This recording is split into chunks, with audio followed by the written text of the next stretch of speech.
ആകാശവാണി. നമസ്കാരം. വാർത്തകൾ വായിക്കുന്നത് ശ്യാമ.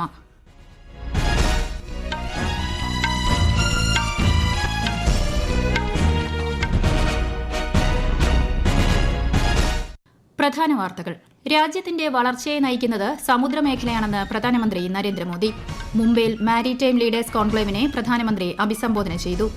ബീഹാർ നിയമസഭാ തെരഞ്ഞെടുപ്പിനുള്ള പ്രചാരണം ഊർജിതം. തെരഞ്ഞെടുപ്പുമായി ബന്ധപ്പെട്ട സംശയങ്ങളും പരാതികളും പരിഹരിക്കുന്നതിന് നാഷണൽ വോട്ടർ ഹെൽപ്പ് ലൈൻ ആരംഭിച്ച് തെരഞ്ഞെടുപ്പ് commission.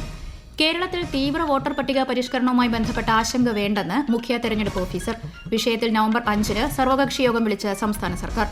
Nedumbassery airport railway station നിർമ്മാണത്തിന് റെയിൽവേ ബോർഡിന്റെ അനുമതി ലഭിച്ചതായി കേന്ദ്ര സഹമന്ത്രി ജോർജ് കുര്യൻ. കേരളത്തിൽ ചിലയിടങ്ങളിൽ ശക്തമായ മഴയ്ക്ക് സാധ്യത. കർണാടക തീരത്ത് ഇന്നും നാളെയും മത്സ്യബന്ധനത്തിന് വിലക്ക്. ഇന്ത്യ ഓസ്ട്രേലിയ ട്വന്റി പരമ്പരയിലെ ആദ്യ മത്സരം മഴ മൂലം ഉപേക്ഷിച്ചു.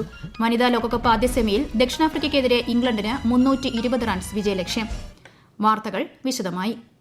റഫാൽ യുദ്ധവിമാനത്തിൽ പറന്ന് രാഷ്ട്രപതി ദ്രൌപദി മുർമു. ഹരിയാനയിലെ അംബാല വ്യോമതാവളത്തിൽ നിന്നായിരുന്നു രാഷ്ട്രപതിയുടെ യാത്ര.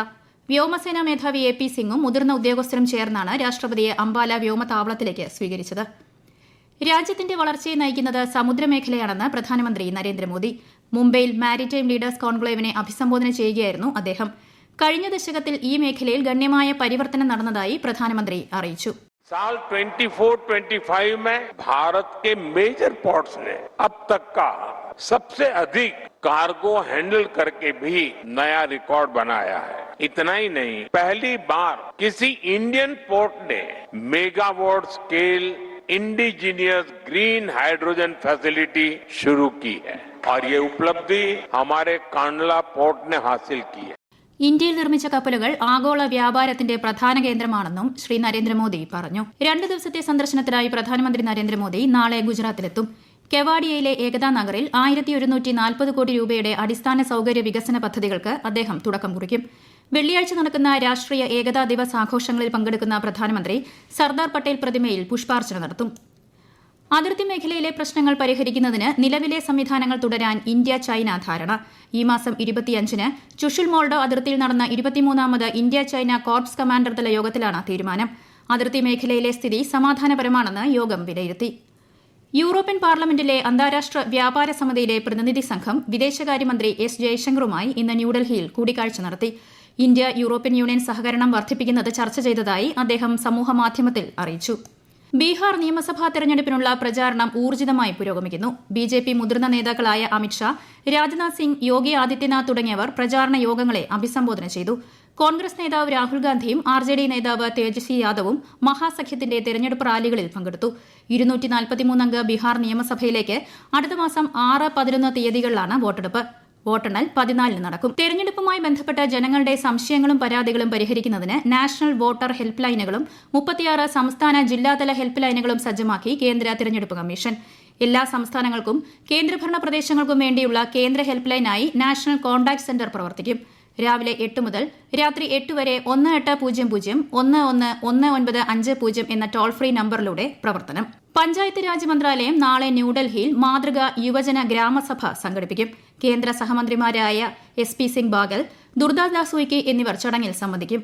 650-ലധികം പ്രതിനിധികൾ ഗ്രാമസഭയിൽ പങ്കെടുക്കും. കേന്ദ്ര പാർലമെന്ററി കാര്യ മന്ത്രാലയം ദേശീയ വിധാൻ അപേക്ഷ നേവയുമായി ബന്ധപ്പെട്ട് സംഘടിപ്പിക്കുന്ന 3ാമത് ദേശീയ സമ്മേളനം നാളെ ആരംഭിക്കും. ന്യൂഡൽഹിയിൽ നടക്കുന്ന പരിപാടിയിൽ സംസ്ഥാനങ്ങൾ, കേന്ദ്രഭരണ പ്രദേശങ്ങൾ എന്നിവിടങ്ങളിൽ നേവ നടപ്പാക്കിയതിന്റെ അവലോകനം നടക്കും. നിയമനിർമ്മാണ പ്രക്രിയയിൽ നിർമ്മിത ബുദ്ധി ഉപയോഗിക്കുന്നതിനെക്കുറിച്ചും ചർച്ച നടക്കും. സമുദ്ര മത്സ്യമേഖലയുടെ സമഗ്ര വികസനം ലക്ഷ്യമിട്ടുള്ള ദേശീയ മറൈൻ ഫിഷറീസ് സെൻസസ് അടുത്ത മാസം 3 മുതൽ ഡിസംബർ 18 വരെ നടക്കും.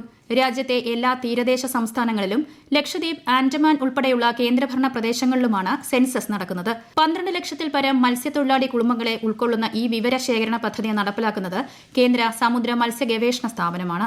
പ്രധാനമന്ത്രി നരേന്ദ്രമോദി ജാപ്പനീസ് പ്രധാനമന്ത്രി സനായെ തകായിച്ചിയുമായി ടെലിഫോണിൽ ആശയവിനിമയം നടത്തി. പ്രധാനമന്ത്രി സ്ഥാനം ഏറ്റെടുത്തതിന് തകായിച്ചിയെ ശ്രീ നരേന്ദ്രമോദി അഭിനന്ദിച്ചു. സാമ്പത്തിക സുരക്ഷ, പ്രതിരോധ സഹകരണം എന്നിവയിൽ ശ്രദ്ധ കേന്ദ്രീകരിച്ച് തന്ത്രപരവും ആഗോളപരവുമായ ഇന്ത്യ ജപ്പാൻ പങ്കാളിത്തം മുന്നോട്ട് കൊണ്ടുപോകുന്നതിനുള്ള കാഴ്ചപ്പാടുകൾ ഇരു നേതാക്കളും ചർച്ച ചെയ്തു.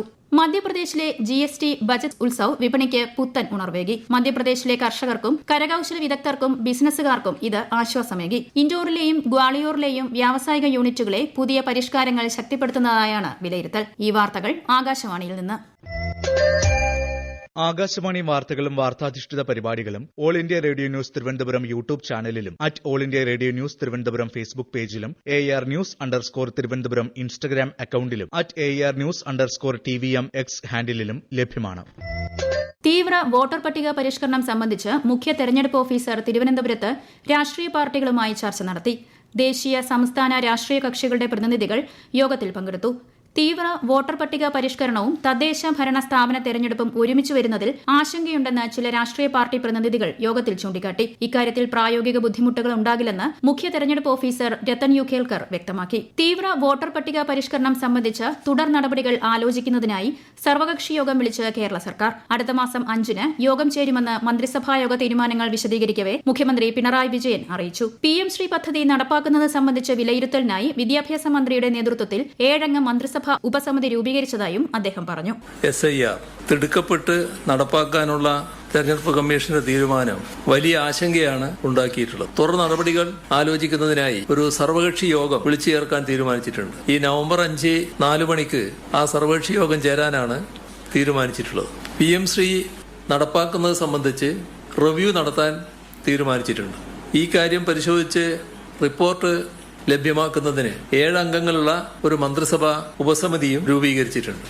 സംസ്ഥാനത്ത് സാമൂഹ്യക്ഷേമ പെൻഷൻ 1600 രൂപയിൽ നിന്ന് 2000 രൂപയായി വർദ്ധിപ്പിച്ചതായി മുഖ്യമന്ത്രി അറിയിച്ചു. പാവപ്പെട്ട കുടുംബങ്ങളിൽ നിന്നുള്ള 35-നും 60-നും ഇടയിൽ പ്രായമുള്ള അർഹരായ സ്ത്രീകൾക്ക് പ്രതിമാസം 1000 രൂപ സ്ത്രീ സുരക്ഷാ പെൻഷൻ അനുവദിക്കാനും തീരുമാനിച്ചു. സാമൂഹ്യക്ഷേമ പദ്ധതികളിൽ ഗുണഭോക്താക്കളല്ലാത്ത ട്രാൻസ് വുമൺ അടക്കമുള്ളവർക്ക് പദ്ധതിയുടെ പ്രയോജനം ലഭിക്കും. യുവതലമുറയ്ക്ക് കണക്ട് ടു വർക്ക് സ്കോളർഷിപ്പിനായി പ്രതിമാസം 1000 രൂപ വീതം ധനസഹായം നൽകുന്ന പദ്ധതിയും നടപ്പിലാക്കുമെന്ന് മുഖ്യമന്ത്രി അറിയിച്ചു. നെടുമ്പാശ്ശേരി എയർപോർട്ട് റെയിൽവേ സ്റ്റേഷൻ നിർമ്മാണത്തിന് കേന്ദ്ര റെയിൽവേ ബോർഡിന്റെ അനുമതി. സ്റ്റേഷന് വേണ്ടിയുള്ള നടപടികൾ വേഗത്തിലാക്കുമെന്ന് റെയിൽവേ മന്ത്രി അശ്വിനി വൈഷ്ണവ് കൂടിക്കാഴ്ചയിൽ ഉറപ്പു നൽകിയതായി കേന്ദ്ര സഹമന്ത്രി ജോർജ് കുര്യൻ അറിയിച്ചു. ഉചിതമായ നടപടികൾ സ്വീകരിച്ച പ്രധാനമന്ത്രിക്കും റെയിൽവേ മന്ത്രിക്കും അദ്ദേഹം നന്ദി രേഖപ്പെടുത്തി. കേന്ദ്ര സഹമന്ത്രി ജോർജ് കുര്യൻ നാളെ കാസർഗോഡ് വിവിധ പരിപാടികളിൽ പങ്കെടുക്കും. തളങ്കര തുറമുഖം അദ്ദേഹം സന്ദർശിക്കും.